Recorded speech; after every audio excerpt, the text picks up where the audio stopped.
Hello and welcome to the Australian Charities and Not-for-Profits Commission webinar. Today's presentation, we will be focusing on charities operating overseas. We are going to dive into the ACNC External Conduct Standards, which overseas charities are required to comply with. And we'll talk about the steps charities should take to ensure good governance when working internationally. We are also joined by the Australian Council for International Development, ACFID, to discuss the ACFID Code of Conduct. My name is Stuart and I'm from the ACNC Education and Public Affairs team. Joining me today, Ian from the ACNC Compliance team, and from ACFID, Emily Morton, the Effectiveness and Engagement Director, and Douglas Wu, the Standards and Code Lead. Thank you all for joining me today. It's great to have you here.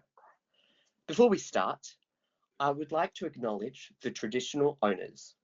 We are presenting our webinar today from the lands of the Wurundjeri people, and I'd like to acknowledge them as the traditional owners.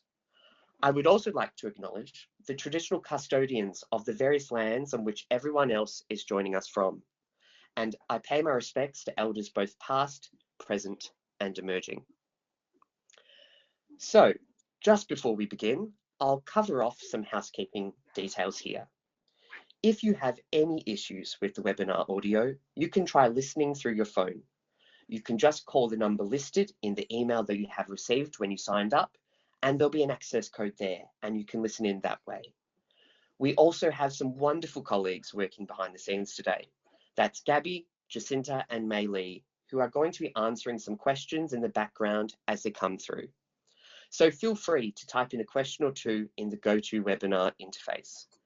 If we are unable to respond, there will be a chance for you to send an email to us at education@acnc.gov.au, and we'll respond to you after the webinar.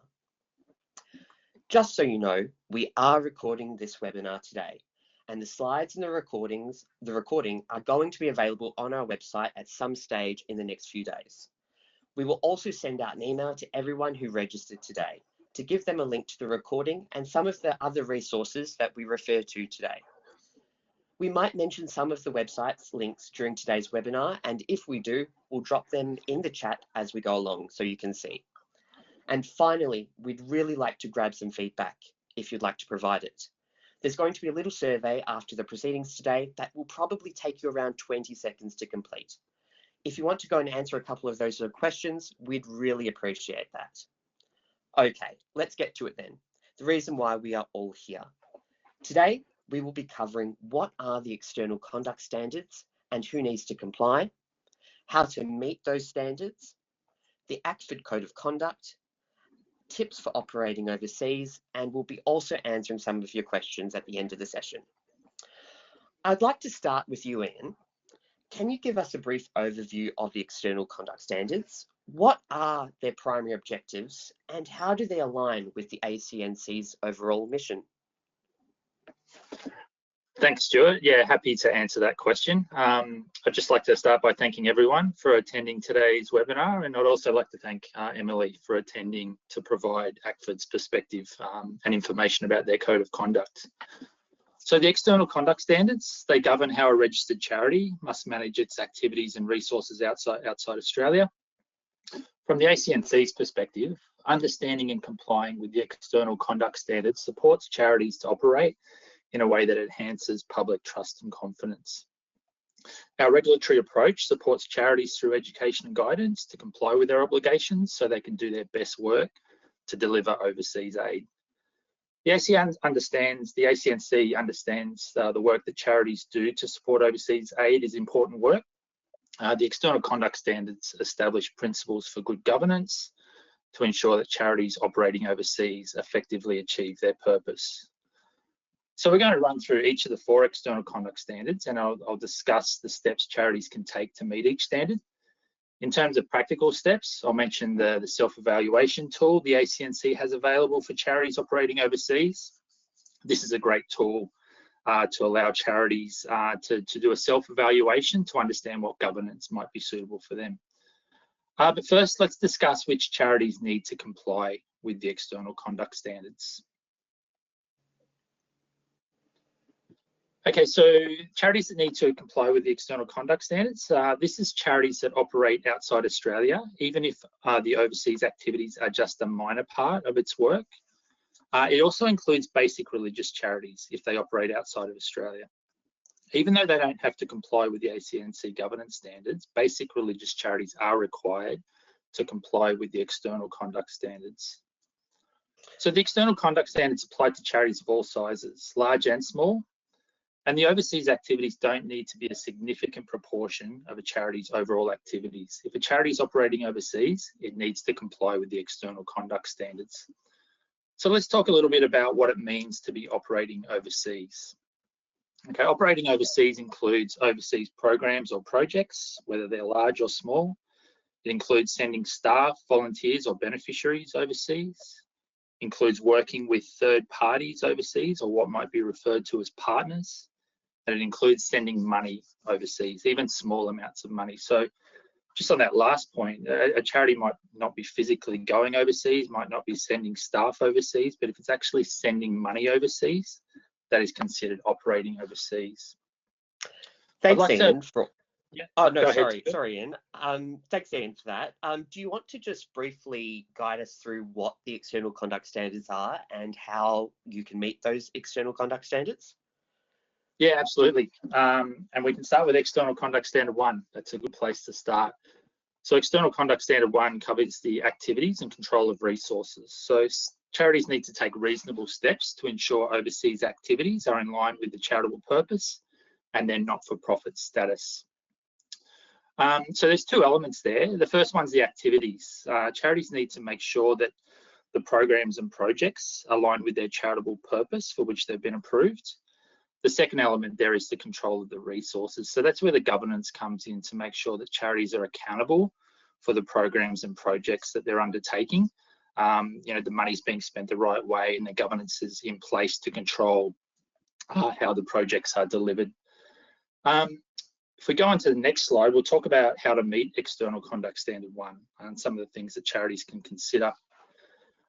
So the ways to meet the standard include having clear policies for approvals and recording decisions, having secure services for transferring funds, conducting due diligence before working with third parties, and monitoring overseas projects. So it's essential to maintain accountability. Having reasonable controls in place mitigates the risks of funds being misused, and we can think about some of the high risk areas, funds being misused for a personal benefit, or terrorism financing is another example of high risk misuse. We'll move on to External Conduct Standard 2 now. So External Conduct Standard 2 covers the annual review of overseas activities and record keeping. Requires a charity to obtain and keep records of its operations outside Australia. Records must include information necessary to prepare a summary of the overseas activities and expenditure on a country-by-country basis. And charities need to keep records for each financial year when operating, giving funds, or working with third parties overseas. So just this standard covers the requirement for charities to obtain and keep sufficient records, and just focusing on a country-by-country basis. So if charities are operating in multiple countries, it's important to break up their programs and projects on a country-by-country basis to meet this standard, External Conduct Standard 2. We'll move on to the next slide, where we'll have a look at the ways that charities can meet External Conduct Standard 2. So they need to keep complete and accurate records for 7 years, record details of all activities overseas, including how the activities further the charity's purpose, record details of all expenditure overseas, and keep a list of all third parties. So the ACNC doesn't require charities to provide records for its operations outside Australia. Charities do need to submit some reporting, including the annual information statements, and some charities are required to submit financial statements as well. However, in some circumstances, the ACNC may request the information in relation to External Conduct Standard 2 from a charity as part of a compliance activity, such as an inquiry or an investigation. So important to keep that in mind. We'll move on to External Conduct Standard 3. This covers anti-fraud and anti-corruption. External Conduct Standard 3 requires charity to take reasonable steps to minimise any risk of corruption, fraud, bribery, or other financial impropriety by its responsible people, employees, volunteers, or third parties outside Australia. It also requires charities to take reasonable steps to identify and document any perceived or actual material conflicts of interest for its employees, volunteers, third parties, or responsible people outside of Australia. Now, a reminder of the need for charities to comply with Australian laws. Charities have particular obligations to comply with laws in relation to bribery. There's other laws that charities need to consider as well, including taxation, money laundering, financing of terrorism, sexual offences against children, modern slavery, people trafficking and smuggling. And just be mindful that there can be restrictions in place for organisations that have international sanctions. Let's consider how charities can meet External Conduct Standard 3. So some ways to meet this standard include having clear policies for proper and ethical financial management, ensuring everyone working with the charity knows them, supervising staff involved in fundraising, managing money or financial reporting, and having a way for people to report suspected wrongdoing without fear. While it's important to have policies and processes in place to ensure things go well, it's also mindful not to turn a blind eye when things go wrong. It's really encouraged for charities to have a strong culture and processes in place to respond when things do go wrong, so they can actually maintain a good reputation for the charity. Let's have a look at External Conduct 4.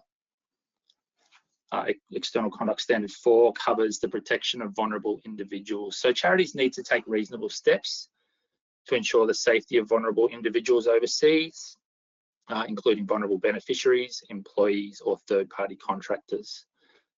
So the definition of vulnerable individuals, it's defined as people under the age of 18 or those who may be unable to take care of themselves or unable to protect themselves against harm or exploitation.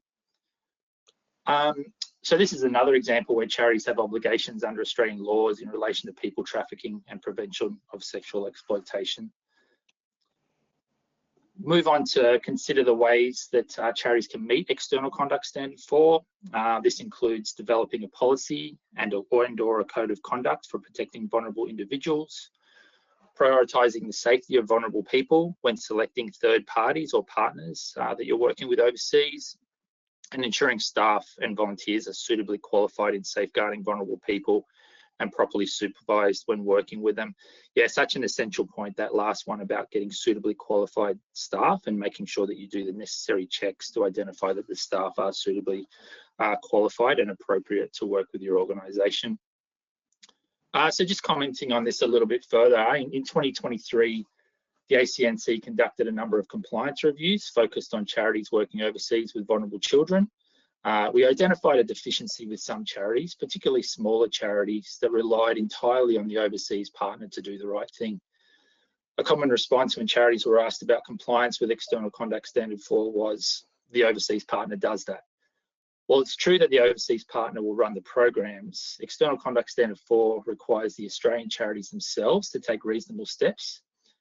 If the overseas partner does the hands-on work delivering the program, the Australian charity should be familiar with and regularly review the governance the overseas partner has in place to ensure the overseas partner is accountable for the use of the funds, or in the situation with External Conduct Standard 4, has appropriate governance to safeguard the vulnerable beneficiaries. So that's an overview of each of the 4 external conduct standards. I hope the overview was useful. I think now we're going to have a look at the ACFID Code of Conduct. So I'll hand back to yourself, Stuart. Thank you. Yes, no, thank you very much, Ian, for that valuable information. Now, just shifting perspective a little, I would like to bring in our guest speakers this afternoon, Emily Morton and Douglas Wu from ACFID. Thank you for joining us today.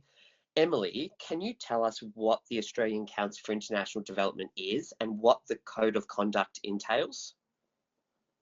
Sure, thanks, Stuart, and good afternoon, everyone. It's really lovely to be joining you today here from the lands of the Ngunnawal and Ngambri people in Canberra.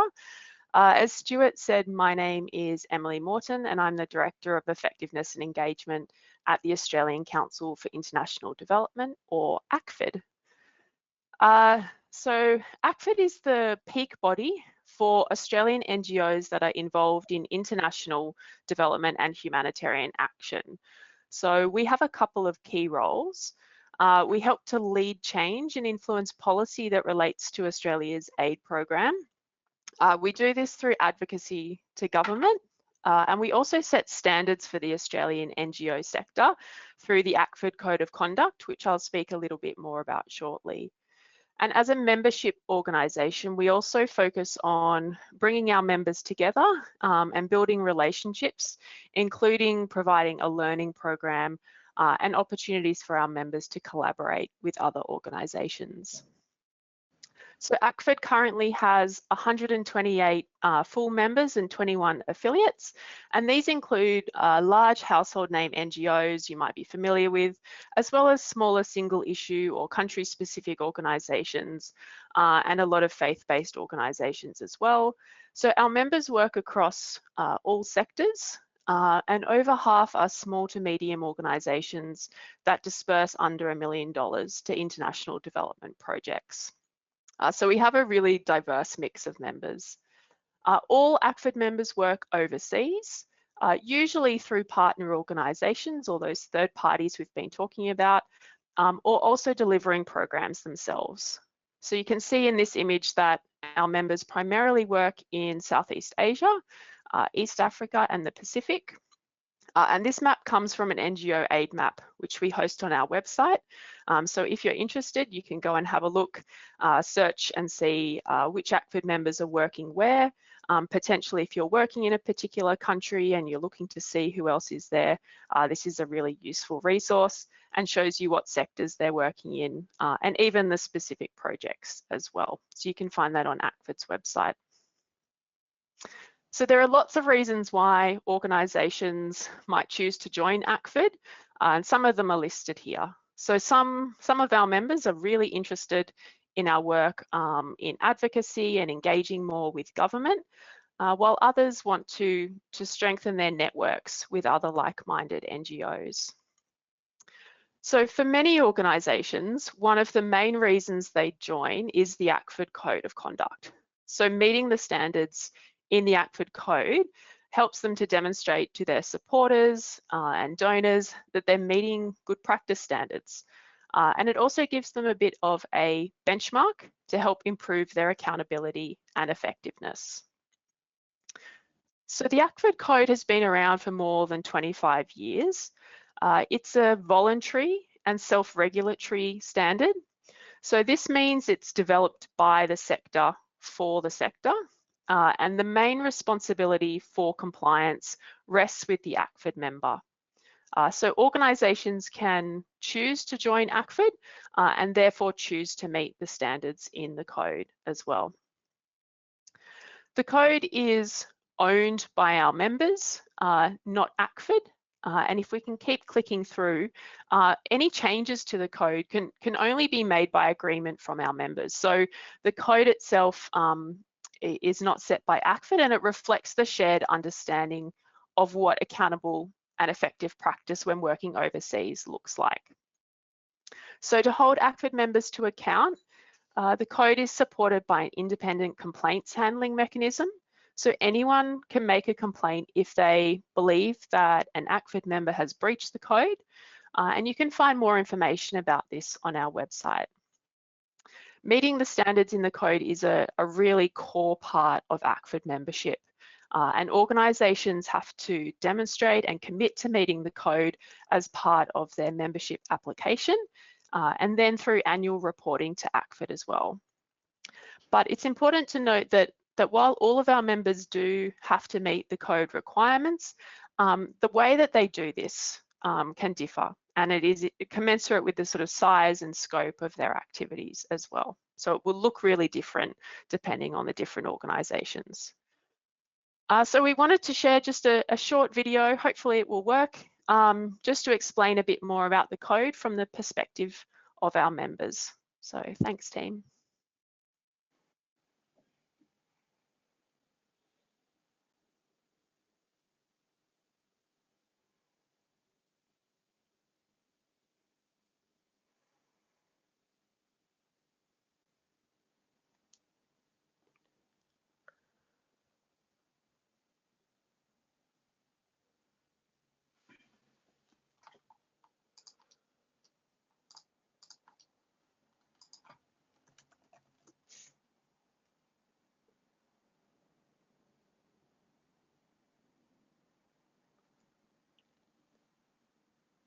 I think we might be missing the sound.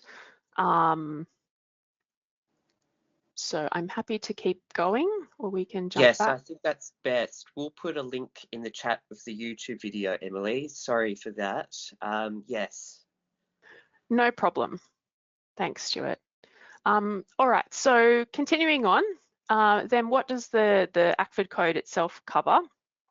So the code outlines standards for all aspects of an organisation's work. So this includes the systems that help them to actually function as an organisation. So these are things you'll be really familiar with, things like financial management, governance processes, how they manage their volunteers and staff. And this section of the code includes requirements that align really closely with the ACNC governance standards. And a lot of the external conduct standards that Ian talked about earlier. So they cover issues around fraud and corruption, but also additional things like fundraising and human resources. The code sets standards for how ACFID members work in partnership with others, how they plan, monitor and evaluate their work and communicate this to others, including the public. And finally, the code sets standards around the approaches that actually underpin the work that they're doing overseas. So for example, promoting human rights, investing in local leadership, and making sure that the work that they're doing is contributing towards systemic and sustainable change. So this part of the code also aligns with External Conduct Standard 4 around ensuring that children and vulnerable people are protected as well. So this is just a really quick example of part of the code. You can see it outlines the high-level commitments, but it also includes the types of evidence that organisations are required to have to demonstrate that they're meeting those high-level commitments. So it's too much detail for us to go through today, but I'd encourage you to have a look at our website if you want to know more. And I won't spend too much time on this, but these are just some of the different reasons why our members have told us that they value the code. So it's really important to us that the code remains up to date and really useful for our members. So we review the code every 5 or 6 years through a thorough consultation process.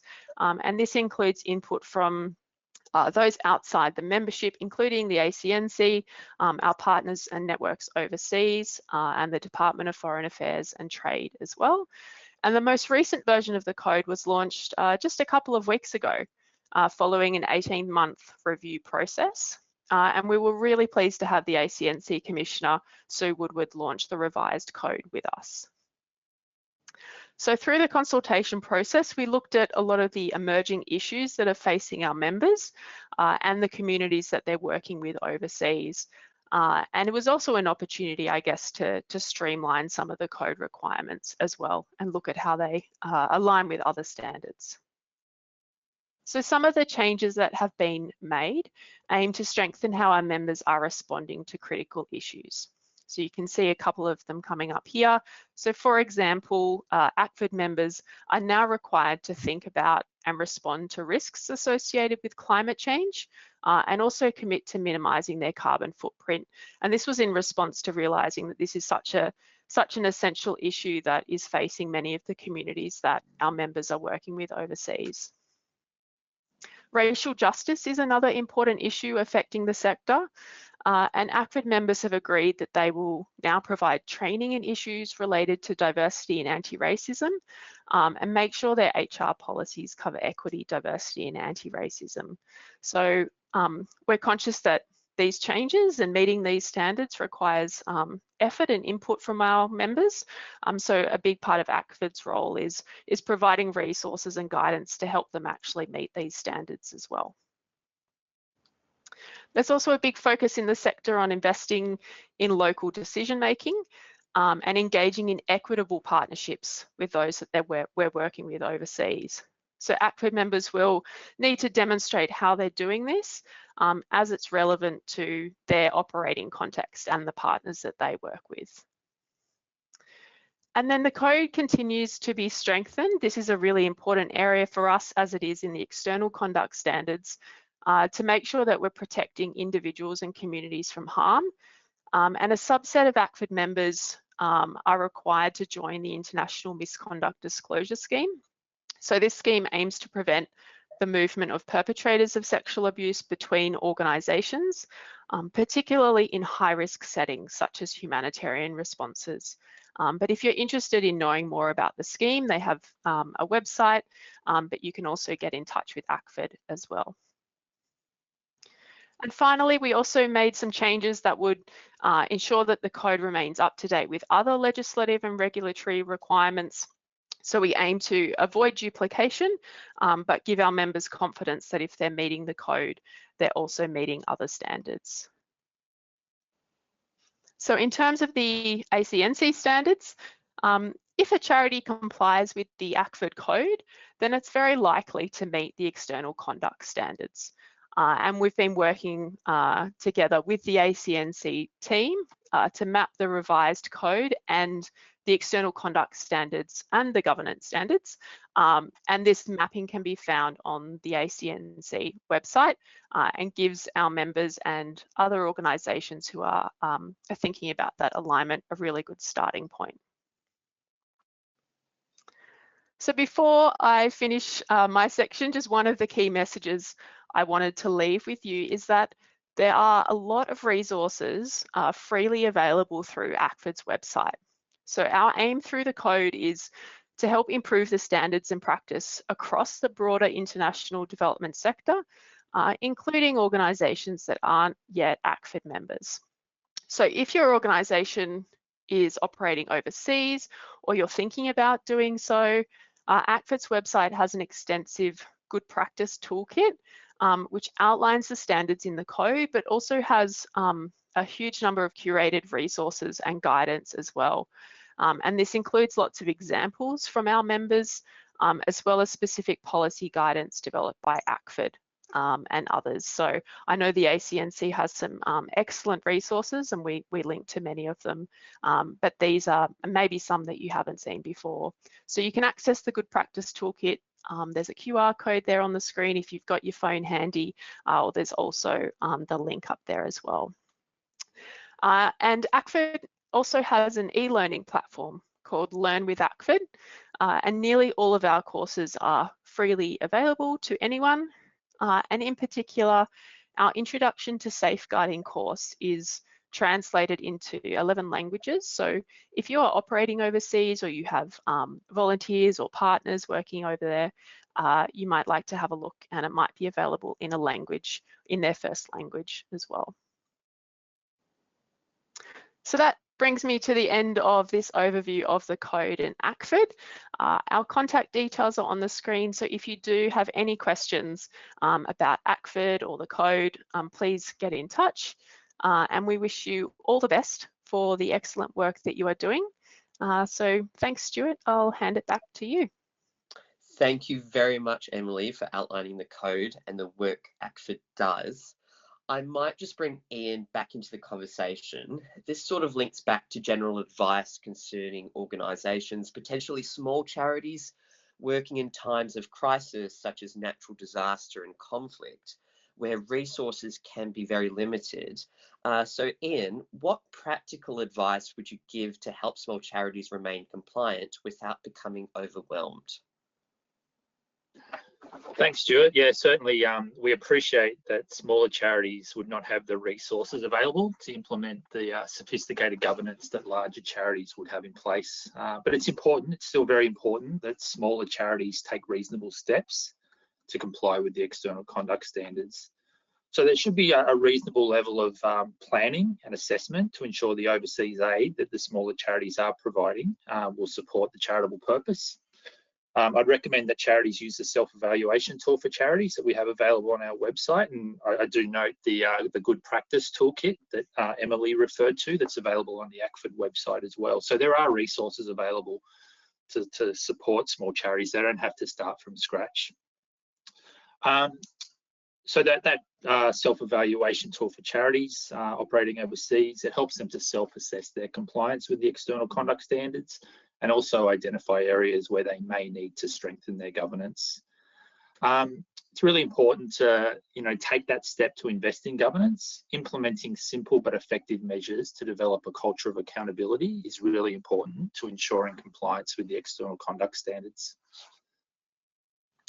And humanitarian relief areas are often high risk in terms of governance. How can charities ensure that when they give money in these regions, they are effectively supporting relief efforts while also upholding the external conduct standards and mitigating risks like corruption or misallocation of funds?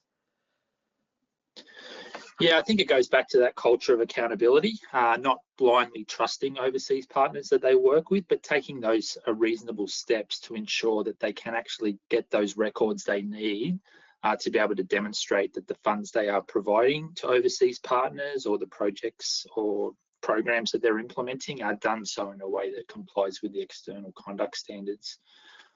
When we think about charities that need to manage their programs when they're operating overseas in a crisis, I think generally the nature of a crisis means that it's difficult to prepare and plan for, but charities should ensure they are well prepared to provide overseas aid in a crisis. The nature of a crisis also makes it likely that the risks may be heightened. We think about potential for harm to staff and beneficiaries and potential for misuse of funds, for example.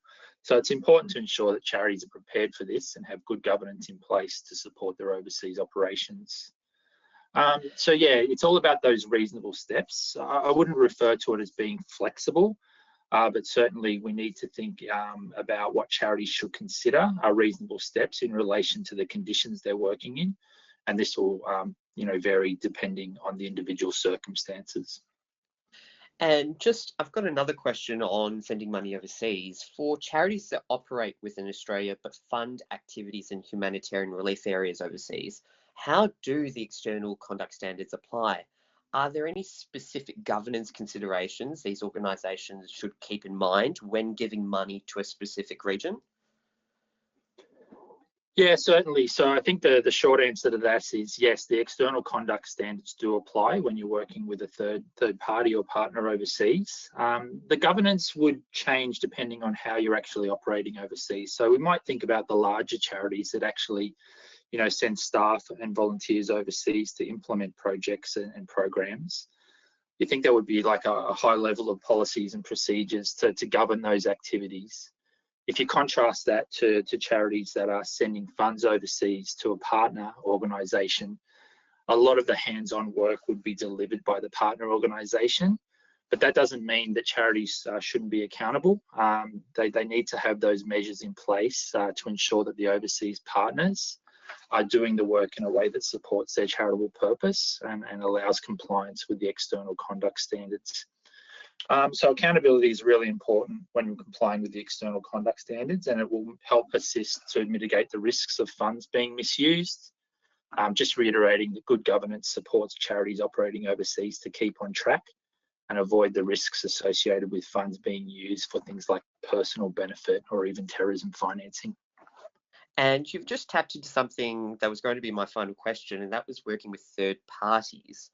What if charities aren't actively working overseas, but they've engaged a third party to deliver services on their behalf in another country? What do they need to do?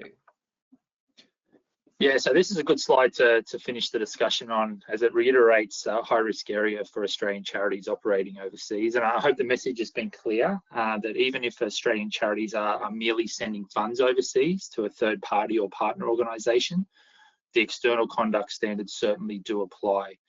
Now, we do appreciate that, if the overseas partner is implementing the projects or programs, they would have governance in place themselves. But the Australian registered charity needs to have visibility or oversight of how those funds are being applied to support their charitable purpose. So doing things such as reviewing the governance that's in place of the overseas partner, actually doing that due diligence and necessary checks at the start to engage the overseas partner would be a really essential step to take. All these things are really important to ensure that charities have good governance to support their overseas activities, to ensure they're complying with the external conduct standards. And just finally, I might open the floor to both ACFID and ACNC on this, but what are two things that charities can take away from this presentation when operating overseas? I might start with you, Emily, if that's okay. Sure, Stuart, no problem. So I think I mentioned earlier that there is a lot of support out there, but I think I'd reiterate what Ian has mentioned in terms of looking ahead and being prepared around your accountability mechanisms that you have. So it might be using times when, you know, it's not a humanitarian crisis to prepare for if you wanted to do that. So looking at the types of systems and processes that you have in place to support the work that you're doing, so that when you do need them, they're there and functioning as well. So yeah, that would be, I guess, my main takeaway would be to take the time to look through that. Great. And Ian, do you have any key takeaways? Yeah, from my perspective, I think the key takeaway and the experience I've seen as a regulator, listening to the stories of charities that do operate overseas, is ensuring that charities take that time to invest in good governance. And it's what Emily referred to in terms of, you know, preparing and planning. There is support out there for charities. I do appreciate that, you know, when you have charities, often volunteers are doing the work and the resources can be quite tight. It can be overwhelming to understand what governance is required, but there is support out there. You know, the ACNC has a governance toolkit that's available. I've mentioned already about the self-evaluation tool we have available to support charities to be aware of their obligations regarding the external conduct standards. And Emily has also mentioned the good practice toolkit that they have available for the public to be aware of their obligations. So yeah, to wrap that up, it's investing a little bit of time at the front end to develop good practices and good governance will reap rewards in the long run to ensure that charities are more effective in meeting their charitable purpose and supporting overseas aid. Fantastic. All right. So I think what we might do is we might just start wrapping up the formal part of the presentation. I think we might have, in the previous slide before, I think what was shown on the screen was some fantastic resources that we have at the ACNC. If you'd like to learn more about the external conduct standards, I encourage you all to head to acnc.gov.au/ECS. And also the education team have developed an interactive quiz where you can test your knowledge and you can even download a certificate of completion. It's a really good tool for potentially all your board members to do and take to the next board meeting. And we've also got and finally we have a resource on how the external conduct standards map to the ACFID Code of Conduct.